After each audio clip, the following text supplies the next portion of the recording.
I'd love to introduce our speaker for tonight. His name is Matt. The way that tonight's going to work is he's going to give a presentation that's going to last maybe 30 to 35 minutes, and then we're going to have a Q&A portion that's going to last 25 to 30 more minutes. So when he's giving his presentation, really encourage you guys to think about great questions that you can ask him afterwards. So without further ado, let's welcome Matt. Thank you. Standing here is good. Everybody can see the screen? What? All right, let's. Oh, you're kind of boned regardless. Sorry. So I'm here to talk to everybody. First of all, thank you for having me. But I really wanted to cover gaming product management specifically, and really how it differs from traditional software product management, because it is indeed very different, and an emphasis on mobile and Facebook games. So these are kind of the notorious free-to-play games everybody's familiar with. I'm sure a lot of you are playing them. Just quick show of hands, how many of you guys have games that you play on your phone every day? All right. Every hour? Okay, cool, awesome. So this is my About Me slide. So these are pictures of all the games that I've worked on in my career so far. Just really quick disclaimer, I don't work on games anymore at the moment. I've taken a little break. I work at PlayStation for e-commerce actually. So this is going to be covering my experience at my last two companies, but I really want to just emphasize that the opinions and the learnings from this deck are my own. They are not in any way representative of my company's opinions, previous, former, current, all that stuff. So this is all my interpretation of the industry, what I think you guys would potentially want to take and go and apply yourselves if you're interested in game product management. So I've done product management. I started actually on Facebook games back when that bubble was booming in about 2010. So my first company was Digital Chocolate. How many of you guys have heard of Digital Chocolate? Awesome. Yeah, so it was an old company. It was kind of like the first to mobile. They were making games on the flip phones back when those were a thing, but they kind of started to fade away as the smartphones started gaining popularity. So I moved to KIXEYE after that, which is where I primarily worked on War Commander, which is like a Red Alert 2 style game adapted for the Facebook browser, and I was the product manager on that team, working on all these kind of like new units for the game. So that was like really fun, and I'll talk about kind of like the ideology behind what goes into that in a bit.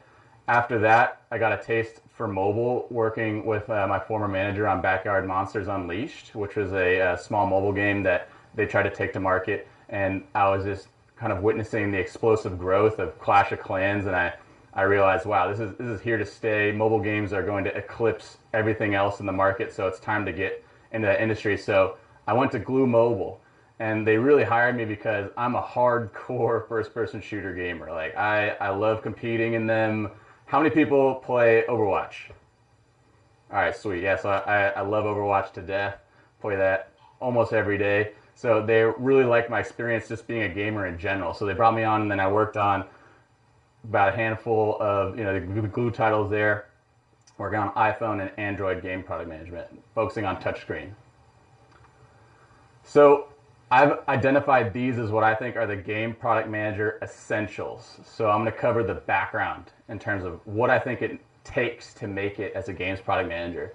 I'm talking about establishing the product vision, which I'm sure all of you guys are familiar with, but applied to games.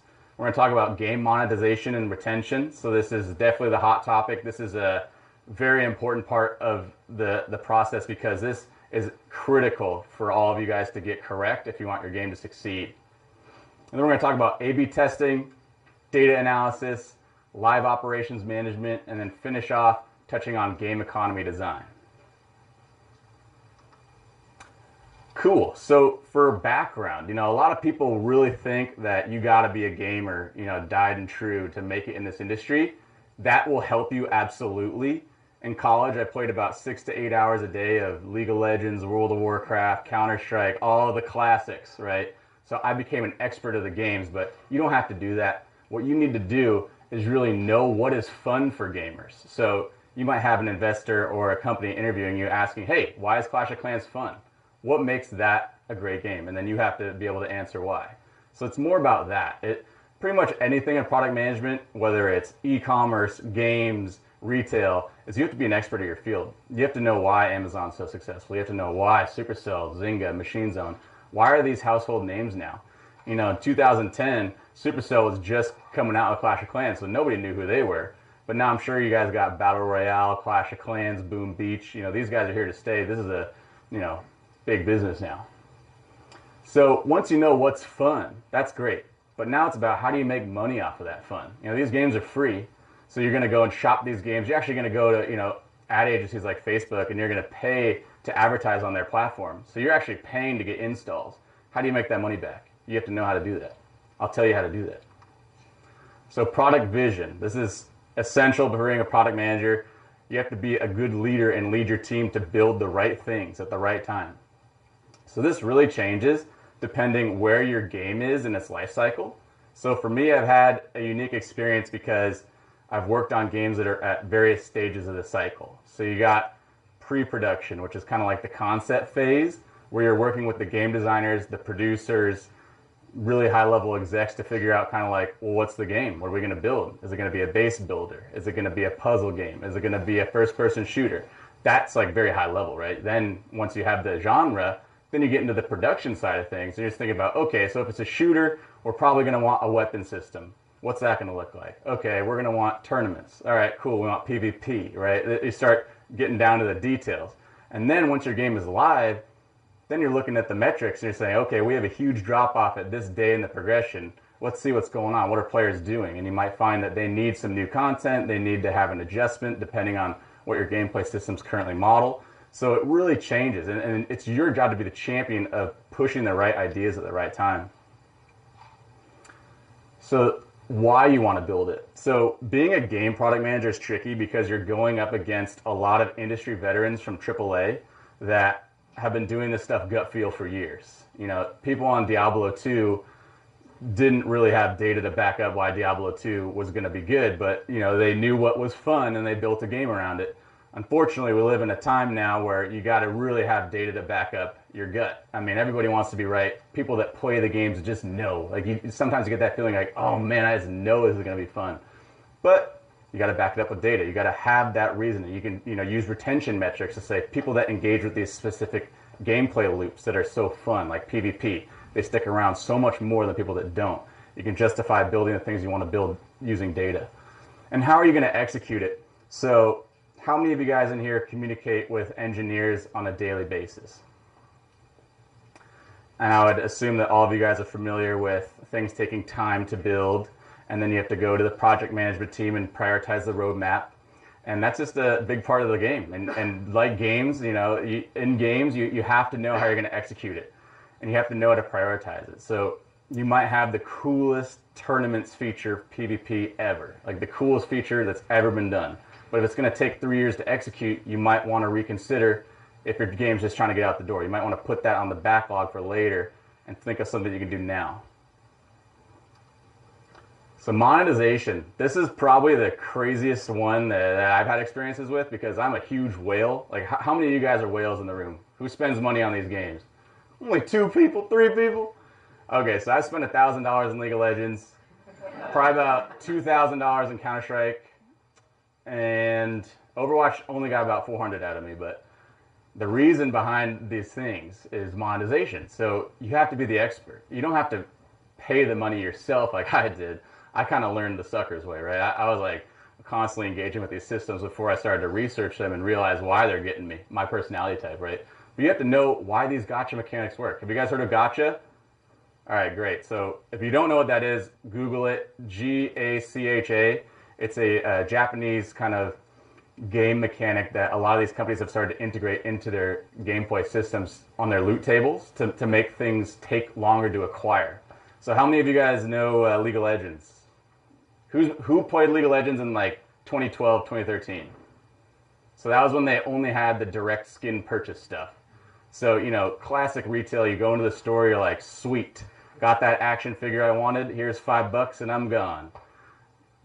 2017, in a game, almost every game these days, including games like Overwatch, PUBG, you have to spin mystery boxes to get what you want.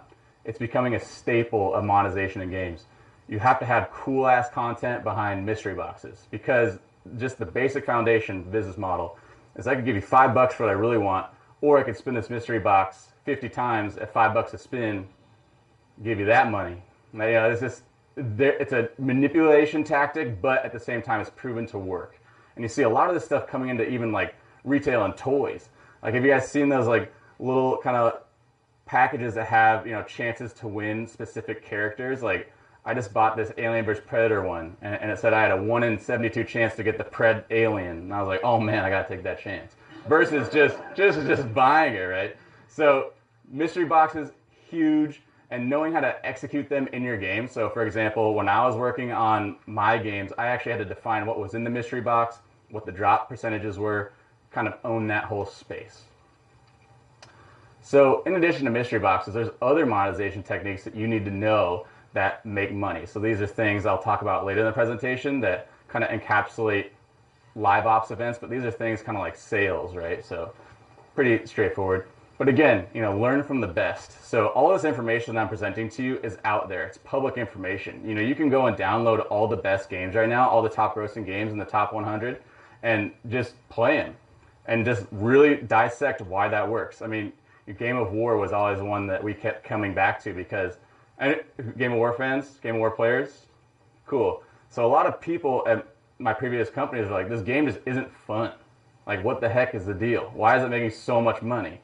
But in reality, if you look at their monetization systems, they're so deeply integrated with social mechanics. So I can gift you guys things, you can gift me things. It creates this kind of social behavior. So these are examples of really powerful monetization techniques that you can just go and learn about today. You can go and download those games and get into it.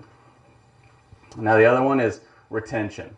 So this one is absolutely critical. So if you think about it like this, we'll talk about this more in the data analysis section, but essentially when somebody installs your game, that is their day zero, the first time they boot it up. And for the next X days, you're going to lose a certain amount of people every single day for no particular reason. I mean, we're all busy people, right? I mean, let's just say, how many people have 2 games on their phone right now? Okay, 3 games? 4? So what I'm trying to get at here is that there's multiple options out there, right? You don't have to be stuck to any specific game. A game really has to wow you from the moment that you install it and you get past that tutorial, or else you're gone. And even in the tutorial, you know, there's going to be drop-off. This is something that we'll talk about A/B testing in a second, but getting a good tutorial is essential. And retention in particular, you need to be the expert. How do you get people to come back? Are you going to leverage really quality gameplay mechanics to get them back? Are you going to rely on your game being a good game? Or are you going to employ some of these things like, how many of you guys have played Heroes Charge? This is one of my favorites when I used to play mobile games. No Heroes Charge players. So this game gave you rewards every single day you came back. And then kind of the classic, the more you come back, the better your rewards get. And then if you were to complete one of these sign-in rewards, it would unlock a new set of rewards. And essentially they're rewarding you with content to come back. So I might not have all day to play Heroes Charge, but I go come back and get my reward, might spend if it puts me over the threshold to progress in a certain gameplay loop. So this is just an example. And then Marvel Future Fight, which is also an awesome game I used to play. They had the same kind of system. So giving people rewards to come back and play your game is a good step in that direction to keep people coming back. So A/B testing, I'm sure you guys are very familiar with this. But what I really want to emphasize with this is that in the game's development phase, treat A/B testing like its own feature. Like really try and get it into your game before your game is launched, because you always want to be testing. So this is stuff like tutorial. I just mentioned it, but tutorials are tricky. Do you have 10 steps or do you have 1? Do you have 15 steps that are super hand-holdy, or do you have 3 that are just kind of more free-form and let the player have a lot of freedom? You know, these are questions that are going to vary game to game, and there's no right answer. So this changes game to game, company to company. But you want to build the infrastructure so you can do this kind of stuff. And you know, one other potential is like if you have a role-playing game or a game that requires some sort of progression, you know, you want to test the difficulty, because I might think it's really easy, but I'm a gamer. You know, what does my dad think? What's the demographic going to think? You got to really think about different performances based on different cohorts.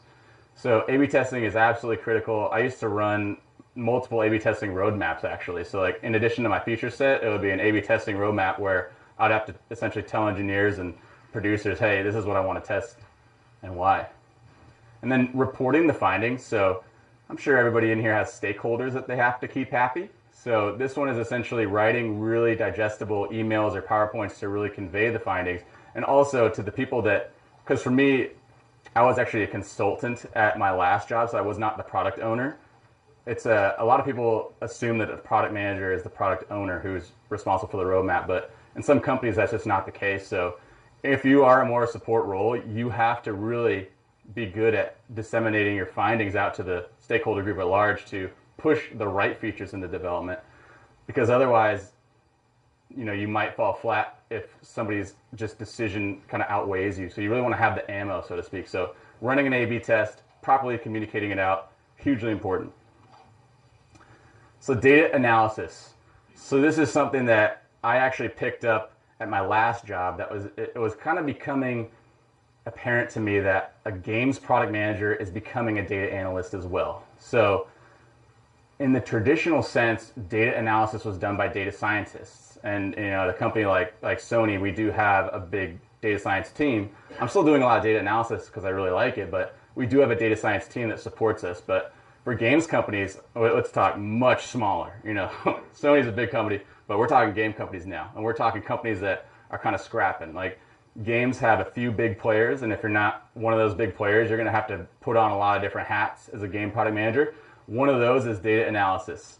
So I wanted to cover kind of like the core KPIs that I think are absolutely critical to measure in terms of, let's say you have a beta and then you go live and then you want to compare your beta to live. These are the KPIs that I think you should just stack up and just have, like a stack line and be like beta versus live. You can look at lifetime value. So this is essentially how much money are your customers worth by day. So when somebody installs a game, over time, how does their value increase? You want to know that, so then when you're working with a user acquisition team, you can properly kind of balance the cost per install versus the lifetime value. Conversion, so this one, pretty self-explanatory, but essentially how many people are converting into spenders in your game. So this one's a pretty hard one to change unless your game is magnificent, but it's something that you really need to keep in mind. As you add these new features, maybe it's player versus player or something that you believe is going to increase monetization. How does it impact conversion? Because if your goal is to increase monetization, you want to touch these metrics, right? So average revenue per paying user. This one I prefer to use over average revenue per user, just because this is looking at the valuable, in my opinion, spenders are the most valuable. So looking at their trended behavior and how much the spenders are worth over a period of time is really important. And then we got spender retention and non-spender retention. So, for example, if your game got featuring on Apple, you might see a ton of organic traffic come in, but they're all pretty low quality, so it might make your regular retention drop. But your spender retention, spenders are different, obviously, they're more hyper engaged. You could track that better and have a more kind of essentially normalized view over how the health of your economy is doing in the game. So after you've looked at the high level, then it's time to look at the feature specific data. And what I mean by this is that every big release that your game will do is going to feature something new. And you really need to dive into how people are actually using that. And people that use that feature or that feature set versus people who don't. And just stack up these KPIs again. Just really see like, okay, somebody who's into this new tournaments PvP feature, how do they compare to somebody who's not? And really just start to prove, this is where you can really start to get down and dirty into how did your feature grow the business or potentially harm the business. We don't always have wins. I've worked on a lot of flops, so there's that. Not everything that you do is going to be this big success, but looking at the feature specific level is really important. So for example, I keep talking about this tournaments thing. We could look at, okay, how many people are playing tournaments out of the percent total player population? And we start there. It's like, oh wow, it's only 5%. That's kind of weak, right? It's like, all right, we might want to we put all this effort into this feature, we want to get more people into it. Let's start thinking about increasing engagement, right? Because we see that people that engage with it have a much higher lifetime value than people who don't. So we need to get more people into this funnel. It's kind of conversations like that start happening. So to do all this measurement, you got to become a master of Excel. Not super hard. If I can do it, you can do it. So I was nobody in Excel in 2014, and now I'd like to consider myself to be very proficient with it. I use it all the time to populate my PowerPoints. But essentially, this is pivot tables. This is pulling raw data from either your data scientist team who's running SQL into Excel and modeling it out, or just plotting data from like a Tableau or a Contagion or an Adobe Analytics. But the one thing I really want to touch on is that I've noticed that SQL is becoming mandatory for games product managers. So this is essentially in a world where you have a very slim kind of tech stack and you need to pull the data, but you don't have a Tableau, you don't have, you know, these third-party data companies that are giving you this data. You essentially have to go get it yourself using like Redshift, and you have to know how to use that database to give you the data that you need to run these analyses that inform future decisions. So I don't know SQL. That's not what interests me, but that's just something that I noticed as becoming on the requirements as we started to hire new PMs, like senior PMs and stuff. So if I went back into games, I would definitely teach myself SQL for sure. And then I kept talking about this before, but you know, you want to present your findings. So really kind of working on your public speaking is really important. You know, being able to walk into a conference room with C-level people and talk about how your feature did, that's really important. So that was something that was really fun for me to learn, because I'm an introvert, and you know, public speaking was not an easy thing for me to tackle, but you know, more time under tension and you'll get there. So live operations management. So how many people in here are familiar with that phrase at all? Live operations management for games. Cool, so a handful. So just so what this is for the rest of the room is essentially your game is going to be running these events, whether it's sales.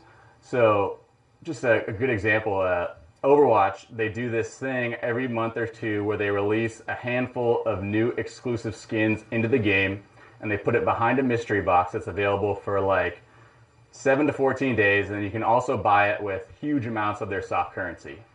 So these are what I'm calling like limited time, like content events, essentially where they put this cool stuff in the game for a limited amount of time, and you can only get it for that limited amount of time, and you have to engage with some sort of monetization mechanic to get it.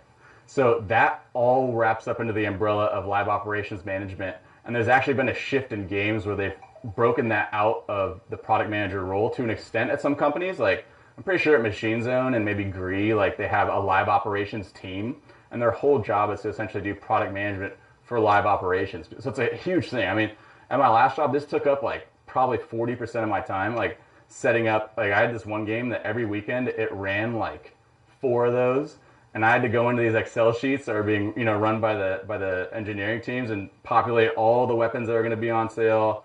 All like, it's nauseating if you don't like that stuff. I didn't like it, but you know, it's all about learning what you like, right? And so I just want to kind of talk about what each one of these is. So I mentioned limited time content. So a spending event. This one, when I found out about it, this one's pretty great. This one essentially, as a customer spends premium currency. So everybody here knows what premium currency is versus soft currency, right? Okay, great. No, you don't? Okay, so soft currency is the currency that you get just by playing the game, in terms of it's not tied to any sort of money. But in most cases, you can pay money to bypass any sort of cost. So like, let's see, Clash of Clans, you can pay to like go the elixir route. But like the crystals, they give you a little trickle. Like if you buy the rocks, or like you open up the rocks, clear the trees, they give you a little bit of trickle of hard currency. But in reality, you really got to be spending the Benjamins to be getting the crystals. So that's hard currency. So crystals, hard currency, then like the oil, the gold, that's like the soft currency. So every game kind of has this. So in League of Legends, like this currency right here, the riot points, that's hard currency, and then the IP, I think it's called, is the soft currency. So in a spending event, the company actually gives the customer prizes for spending hard currency at certain checkpoints. So you might have like a piece of content at $5, $10, $15, all the way up to like $250. And surprisingly enough, these work like a charm. So highly encourage them, but again, content is absolutely king. You can't have any of these without really cool things. So, I mean, I just picked up this game, Path of Exile, and they got all these cool wings and stuff behind their mystery boxes, and I'm like, that is hot. I'm probably going to spend on that, right? So it's like, if they didn't have that, if they had like, you know, cloth chair, like that wouldn't be cool. But like I said, content's king. Exclusive mystery boxes, we talked about this, but just to recap, essentially, you can only get that cool content from this mystery box. You just have to keep spinning it. It's another effective one. Fusion events.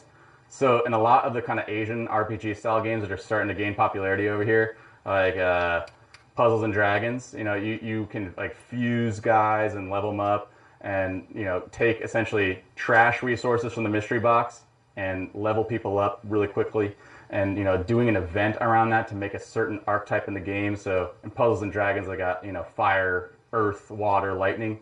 Maybe they have a lightning event, fusion event. You get double XP for fusing the lightning guys. So it encourages you to keep spending, right? You want to keep getting the mystery boxes. You want to keep getting the lightning guys, keep fusing them up, and have a good time spending money. So the double XP events, similar vein. I loved them in Call of Duty.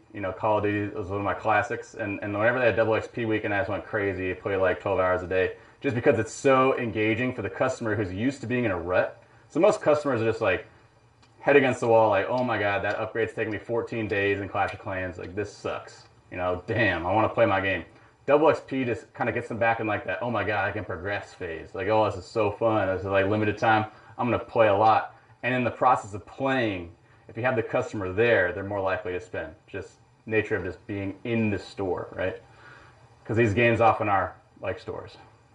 And then, tournaments is a big one. Getting people to PvP against each other. Social is huge. Getting people to play with their friends, play against people, communicate. This is what really builds that long-term retention.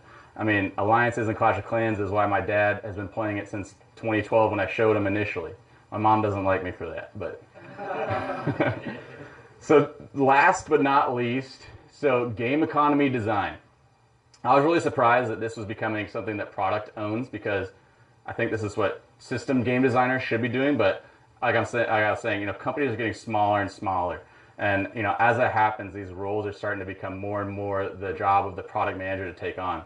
So I mentioned earlier, some of these upgrades in Clash of Clans take 14 days. You guys are familiar with really long upgrade times. Being frustrated sucks. So that's being defined by a product manager. In their case, since they're machine zone, probably like some crazy economist guy or girl, but in most smaller game companies, it's being defined by the product manager. So you as a product manager are essentially going through each one of these buildings, and for each level defining how much soft currency and hard currency and time is it going to take to build all of this stuff. And this isn't limited just to base builder tower defense games. Even in a shooter, like if you have a weapon and it's going to cost to upgrade, that's you're figuring out, okay, this weapon has 6 slots, and the first level I want it to take a week. So then you have to back calculate how many resources that's going to take, how much time that's going to take for the customer to essentially hit that week, right? And why is this so important is because a lot of these games, the budget's limited, time's limited, content's limited. You essentially want to get something really high quality out there immediately, but you don't want people to finish it in 3 days, because then when they finish it, they're playing something else. They're going back to their game of war, their Clash of Clans, all that.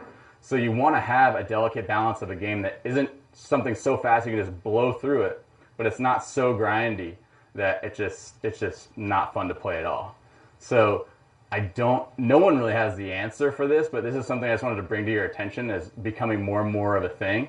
So this is from the Clash of Clans wiki, so you could go on and just kind of take a distribution curve tonight if you wanted about what these levels are. But this is becoming more and more a job of the product manager. In conclusion, game product manager essentials. So we've talked about the background. It's less about being a gamer, but being a gamer will help you because it helps you become an expert. So you want to become the expert of what you're doing. So knowing why the games are fun, why they were built, why they make money. We talked about establishing a product vision. So it's essentially using data to inform your decisions, communicated properly to stakeholders. We talked about monetization. We talked about some things that make a lot of money. So mystery boxes. We talked about retention, what it is, keep people coming back. We talked about the kind of daily rewards thing as like a first step in that direction. We talked about A/B testing, really thinking about that as a feature, building it into your tech stack early on so you have the ability to test things like your tutorial or your game's difficulty. And we talked about data analysis. We covered the 5 or so KPIs and talked about kind of, becoming adept at using Excel and, SQL becoming more and more of a mandatory thing for games. And we just talked about live operations management. So essentially what these events are, how they run, how to set them up. And then we wrapped with the lovely game economy design, where you get to make people wait 14 days for upgrades. So that's all I had prepared, and now I'd love to take any questions that you have. Green shirt. Yeah, I was actually a game designer on Bachelor Monsters Unleashed. Are you serious? Yeah. No way. That's awesome. Did you work with Travis? Yep. Okay, cool. So that was the former manager I talked about. Oh, nice. Yep. So my question is, I actually joined, you started recently as a product manager Mhm. and a lead game designer. Cool. So what kind of advice would you have for someone who's transitioning from game design into product management? Definitely, how's your data analysis? We haven't really started that yet. We're really early on. Yep, so I would definitely, we could talk after this, more in depth, but just from a high level, data analysis, essentially proving with numbers, whether, you don't have the data, right? You're like brand new. So the way you get that data is, you look at competitors and you start making your own data. You start looking at, okay, I've looked at 12 games, how many of them have this feature? That's a percentage right there. You can make your own data using competitive analysis at the pre-production stage, which is really critical because I talk about having all this data. Data is a luxury. Like in your world, I don't know if they're even building the tech stack to have proper data support. That might not even be a thing. Oh, okay. Okay, great. So essentially knowing how to use the data that's being built to help inform your stakeholders about, what you think the roadmap should be. That's what it's all about. Cool. Next question. So, can you speak more to how PMs interact with game devs on like a daily or weekly basis, and what made you decide to be PM as opposed to being a game dev? cool. So we'll start with that part. So I cannot. Hey. Oh, sorry. Okay. So the first. Sorry. Damn. That question. Why do I want to be a PM versus a game dev? And then, sorry, what was the first part of that? Can you just speak to like how PMs and game devs like would interact on like a weekly? Got or it. basis? Yeah. Okay. How they interact. So, how many of you guys are familiar with agile development? I expect almost the entire room to raise their hand. So, I talk to engineers. I strongly believe that the best connection you can make with anybody in your office is a face-to-face interaction. And a step up from that is establishing some sort of authentic connection with that person so that they remember you and they like you. So for example, I just played 45 minutes of ping pong today with various product owners that I need stuff from in the upcoming thing, right? So this is building relationships for people that, as a product person, you're asking for stuff to be done. You're not actually in the weeds coding. So you're kind of like eye in the sky a little bit, like, hey, yeah, so is that thing done yet? And it's like, oh man, like nobody wants that. So talk to them all the time. Really don't be hiding behind your Slack. That's like the worst possible thing you can do. Somebody has a question, just walk up to their desk and be like, hey, what's up? Yeah, okay, yeah, let's talk it out. You want to grab a meeting room? Let's do this. So always like frequent contact. So a lot of companies have stand-ups, obviously. So go to all the stand-ups, meet everybody, first name basis, just really get to know everybody. And for me, I don't know how to program very well at all. And then all I did in college really, I was a communication major, so I learned how to write really well. And then I played games. I was like the president of the gamers club, like just hardcore, man, hardcore gamer. And I just knew that I wanted to do something in games. And my interview for product manager was actually hilarious because I started as a game design intern, and my interview for product manager went like this. I was like, "What do you want to do, Matt?" And I was like, I want to be a producer, but I also like game design. And they were like, product manager. And I was like, cool, I'll take it. So then I fell into this, and then I've just kind of been growing along with the industry and realized that this is definitely where I want to stay for now. Thank you. Any other questions? So you mentioned Blue shirt. about the A/B testing being really important at every stage. Mhm. So how do you plan ahead with we talk more about how you go about building that roadmap? Sure. So the question was about the A/B testing and how do you build an A/B testing roadmap. So essentially that's directly related to your feature roadmap. So as new features are coming out, you want to start thinking about, okay, what new features are we going to be releasing that are behind an A/B test? Because it's a little bit trickier for like a social game where everybody's going to be talking to each other, because you can't have it like you have the cool new tournaments thing and you don't. Like that would never work. But there are ways to finesse it in terms of, you look at what's upcoming and you want to essentially develop it in a way that it can be A/B tested. So, maybe some upgrades cost a certain amount more for group A than B. But essentially look at your current feature roadmap and then figure out if it's A/B testable and just have them run in parallel. So and essentially depends on the cycle of the game as well. So like live ops, that's definitely how it goes. But like pre-production, you really want to be thinking about almost every single funnel in the game, if it can be A/B tested or not. Cool. So when I was at Zynga, like the product managers were in charge of like maximizing the revenue funnel. Yep. But a lot of times, like maximizing the revenue isn't fun. Like it doesn't make it a fun game element. Yes. Like, you talk about how you know, like data doesn't lie, yeah, and you're trying to maximize revenue, but how do you balance that against keeping the game fun and keeping people playing? Yeah, so that's that. I mean, I'll give you my opinion. I don't have the right answer. That's the classic dilemma, by the way. So, you know, when I was working in games, there's the right option for the data. You know, this will make more money, but Zynga knows that impacts retention really heavily. So there is a balance, and there's also, you know, what I really learned is, you know, we did a lot of user testing, and we had a lot of, I think the most successful game I ever worked on, I was really in close contact with a lot of the whales in the game, because I really wanted to have kind of the grassroots, like, okay, we're adding all this stuff, how's it going? Because like you said, the games, people come to games as an entertainment. You know, they don't want to be, you know, messed with, really. They just want to have their fun, right? So many options these days, which is great for us as a consumer. You know, everyone's competing against each other. We're going to get some really good stuff.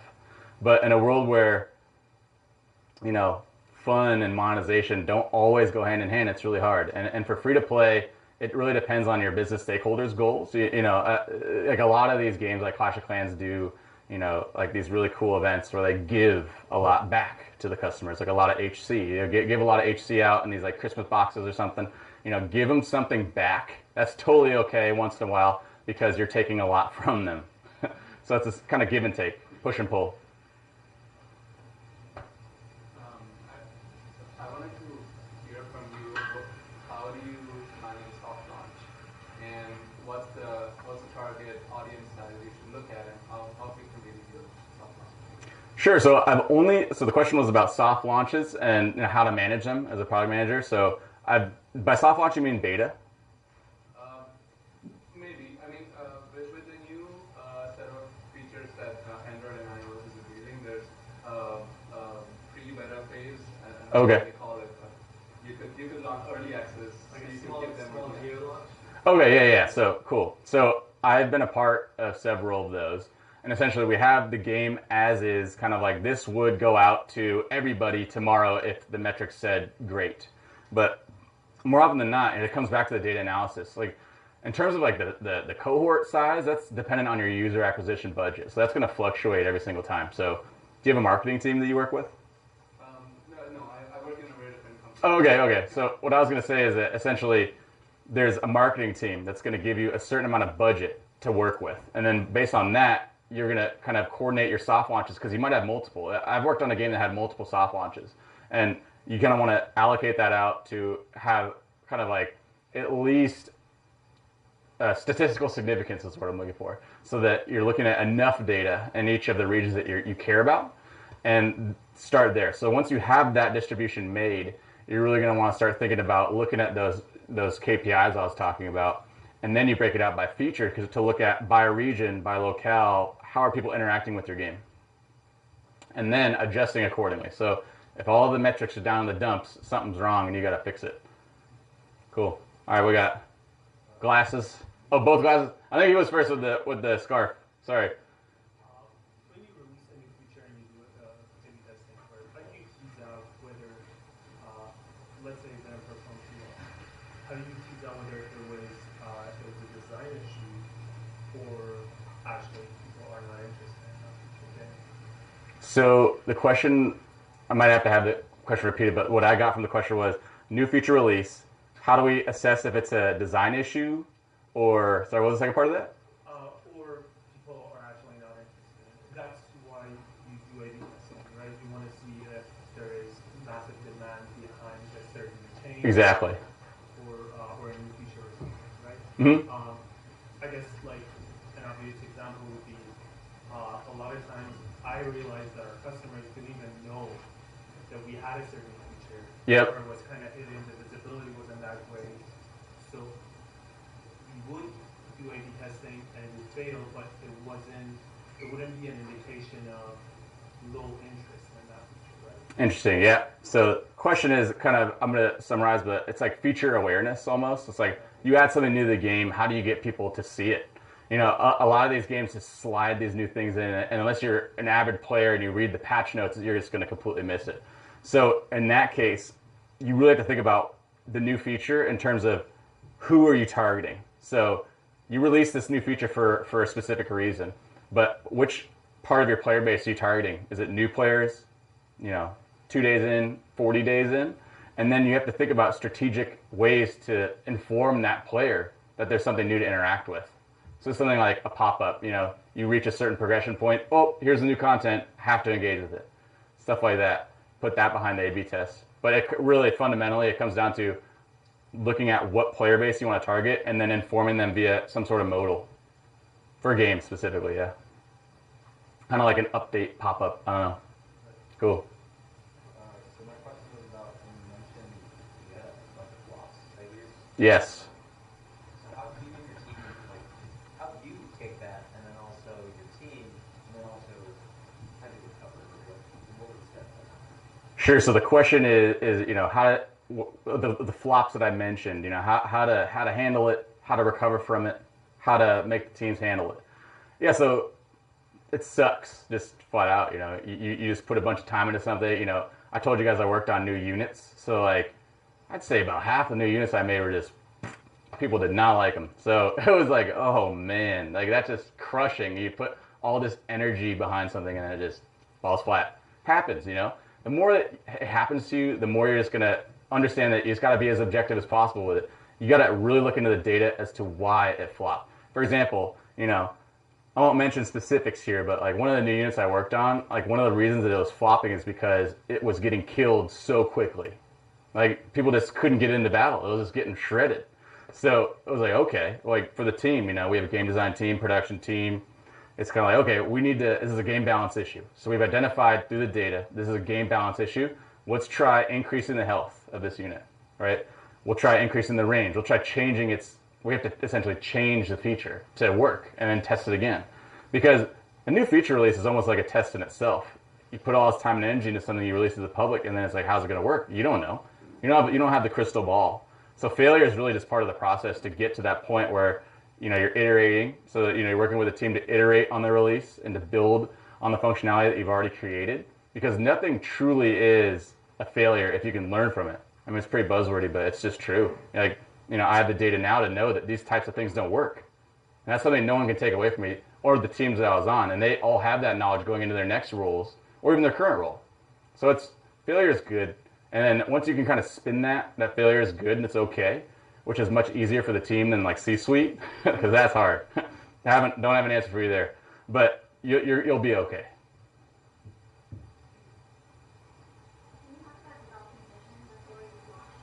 Developing what? Before. Sure. So the question was developing vision before you launch a product. So this really comes down to working with the kind of C-suite and really high-level product design people to establish what do you want the game to be? Because all games have some similarities and they all start somewhere.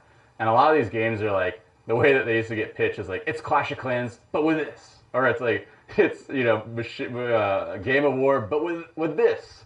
So, they're talking about whole core gameplay loops here. So that's something that you could really kind of think about as a product person. Be okay, if somebody says, I want a Game of War, but I want it with anime characters, and I want Goku and Vegeta to fight.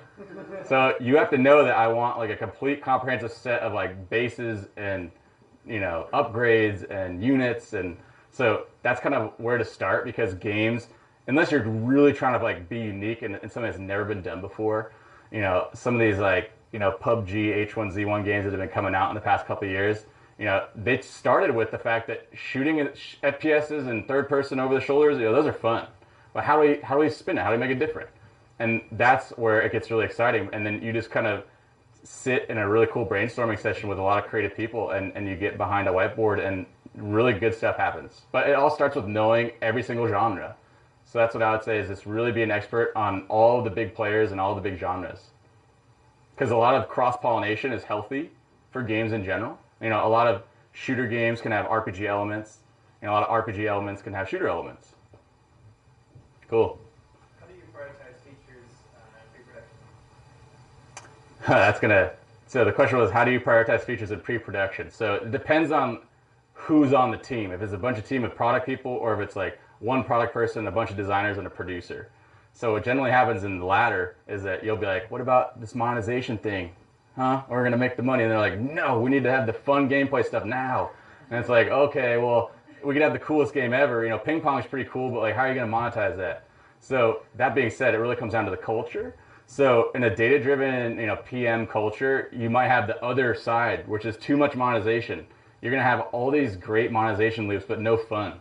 So essentially, you have to find the balance. Like, what's the core game mechanic that you guys are building around, and then get that done. Because that's people got to play something. They're not going to go play Mystery Box Spinner 4000. So then when you get that, then it's like, okay, we got the core gameplay loop. We can, you know, we can stifle progression within that, and now we can add monetization to make this profitable, and then focus on bigger, longer-term things that are maybe for gameplay. You know, if you're developing like an RPG, it's like get the first act down, monetize the first act, get that progression in place, and then focus on Act 2, and then focus on some, you know, maybe some spending events. That was my plan. Cool. So sorry, Blue Hat, you had a question for a while. Sorry. Yep. Yes. Can you speak about that transition, both from a recruiting perspective as well as actually on job? Sure. When I think about, the reason why I'm asking is because when I think about gaming PM from a user psychology perspective, it's really different than your average consumer psychology. Yes. Yep. Whatnot. So I just wonder, like, how you give it just Sure. So it's actually, so the question was about transitioning from games to e-commerce. Like I said, I work at Sony now. I do e-commerce. I'm less focusing on these game mechanics, focusing on other things. But the transition is pretty difficult, actually. So, you know, I come from a very fast-paced world, doing releases every week, maybe 3 to 5 releases a week. Like on my first game, War Commander, I was doing 3 to 5 a week. That's pretty tough. Now I'm doing like let's call it, say once every 6 months. So it's much slower. It requires a lot more attention to detail, and it requires me learning a whole new industry. So now I have to become an expert on e-commerce. And instead of being like Game of Thrones, or not Game of Thrones, right, a Clash of Clans, like, why is Clash of Clans cool? It's like, why is Amazon cool? You know, it's like just taking that same vein of like being an expert and just shifting it over to this industry and shifting it over to that one. Because that's what product people are. You know, game designers, they're going to stay in games unless they want to make a drastic swap or maybe transition to product. But like a product person going from one product company to another, there's enough parallels and overlaps between software product management in general that the core skill set will remain the same, but the competency in becoming an expert is a real challenge. It takes a lot of dedication and time. Cool. Sorry, here's verse. So regarding the terms like esports, console gaming, mobile gaming, is there overlap between those? Meaning like Super Smash or FIFA, can those be considered esports if they're in a tournament setting? So the question is about esports, console games, and mobile games, and whether or not there's any cross-pollination. And hell yeah, there's cross-pollination. So like Overwatch, FIFA, they have a huge esports leagues. And, you know, Overwatch itself has an Overwatch League coming out later this year. You know, that's a game that's considered, you know, super casual. There's like an arcade mode, there's a ranked mode, there's a, you know, esports mode or whatever. So these games should have elements that cater to every single demo, because otherwise you're leaving people out to dry. Like for me, huge esports enthusiast, but I still play PUBG because it's like super casual, it's super fun, and then there's also like esports happening on the side over here. Cool. Okay, then I ask you about, I also a gamer. I love PlayStation. I love Assassin's Creed. Cool. Heavy Rain. I love that kind of thing. So what do you think, how do you divide your resources when when you, like you say, you go to the new product life cycle, you have to learn a lot of things. How do you divide it? How many time, can you share a little bit of it? So the question was about dividing resources when essentially transitioning to new products. Yes. So that's a hard one. For me personally, everyone will tell you it's like water out of a fire hose, and that's a good expression because that's exactly what it is. So you're sitting there, everybody's kind of counting on you on day one to contribute, and you have to essentially be able to contribute really quickly. So it's learning from your environment. So essentially, who's your team? So you're going to come into a new team. It's like, okay, who's everybody? What are they all good at? How do I fit into this team? What do I bring to the table? What value am I going to add? You find that out first. You get pretty good at it, and then on your BART rides or your buses, you're looking at like all these kind of news articles about your industry. Like, oh wow, I didn't know that Best Buy was doing that, or I didn't know that Xbox had that coming. Like, oh cool. So there's a lot of supplemental research you got to do in addition to your job. So when I'm at my office, it's work, work, work, and then when I'm outside the office, it's time to research and any sort of like supplemental reading I need to do. And then incorporating that into your kind of routine so it doesn't feel like a job. So it just feels kind of like, oh yeah, I just want to keep up to date with stuff and be proficient and be able to talk about my industry. That's something that we all should aspire to be, because essentially people are coming to you as a product manager knowing that you're the expert. Another one. Yeah. Why do you think Supercell succeeded so much without a lot of retention mechanics and sales? They only recently started doing some of those because they realized they could make more money than they're already making. Yep. So the question was about Supercell and why they're so good. So they were really early to market with a proven model that is just died, and it's like tried and true. It's just a really classic RTS that's very casual. It can be very hardcore, and it's just there. And it has the game economy. So going back to this, it has this. They launched with this. This isn't something that they added. This is like a top tier progression system that really kept a lot of people just still engaged. I told you guys my dad's been playing for 5+ years. That's incredible. Like, I've only played a couple of games in my whole life past 5 years, and the fact that Clash of Clans is getting up there for him, I was like, wow, that's a real testament to how they do it. So like you said, like all things, people are transitioning off of that. They had to add those retention mechanics to keep people there.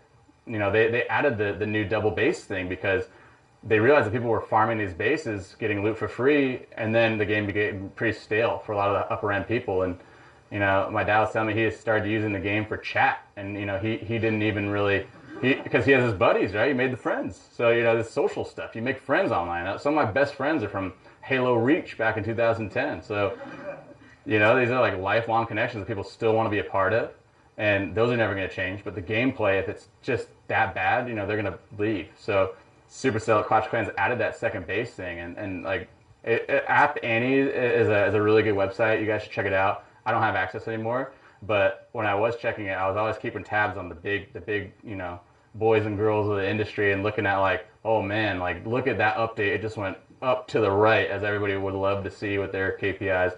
And Clash of Clans is a perfect example of like whenever they do an update, it's just so good, and everyone's just like, oh man, like why couldn't we do that? But they just keep hitting it out of the park because their core game is so good, and they know how to do fun at Supercell. Any other questions? What's up? Can you talk a little bit about making games that both guys and girls like, kind of gender inclusive? Yeah, sure. So the question is about making games for both genders. So, I don't have too much experience with this, but I grew up in the Bay Area, very left, so I never really kept gender in mind with my games, but there are some games I worked on where I just knew they're for guys, like War Commander is like totally for guys. But there are girls that play, I don't think the game design really should change all that much. Like, fun is fun for anybody. People are not going to like everything, but what I'm trying to say is that I don't think it's as big of an issue unless your branding is like, it's going to be really hard to brand like if you had a Barbie IP, if for some reason your goal is to get more male audience in your Barbie IP, it would be pretty hard. But if you're kind of more agnostic, like an RPG, you'd be surprised at how much like equal representation of the genders are in these games. I don't think it's as big of a deal as it was in like the 90s when I was like all dudes just playing games. Like, I think there was some stat that came out a couple years ago that was like 45% of all mobile gamers are female, something like that. So that's pretty significant, right? It's good. I can comment on that real quick. Oh yeah, go for it. My girlfriend has a higher max trophies than me in Clash Royale. Yeah. And I'm hardcore. Yeah. 4,500 plus. We have time for 2 more questions. Okay. Just to add on that also, your genre, your brand, your IP is really going to skew your demographic for a game. Yeah.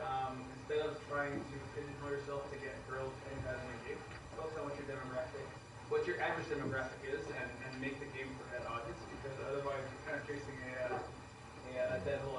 You're not really, you shouldn't be trying to get 50-50. You should be trying to get the best users for your best game. Well said. Last question. All right, I'll make it a good one. Okay, great. No pressure. So, you rely on data for a lot of things. As a product manager, do you use telemetry data in your requirements, or is that something that's given to you from engineers? That's a good question. So the question is the data analysis, telemetry data. So essentially, how is the data being sent to the various clients, including your third-party analytics software? Is that defined by you or defined by engineering? Both. So this is really important. So when you are defining these analytics, you really have to be lockstep with your engineers to, they're going to be building essentially Clash of Clans. And you need to be right over their shoulder being like, I want to measure this, I want to measure this, I want to measure this, I want to measure this. Because they're going to, in your case, I don't know what his name is with the glasses, but I said, you're a smart guy, you're building the data, like you said, but like product guidance would be appreciated, right? Like you would like to have some sort of guidance as to like what I want to build for the data support, right? Sure. Cool. Yep. So it's a collaboration, definitely. Product's got to be involved in that. All right, let's give Matt a round of applause.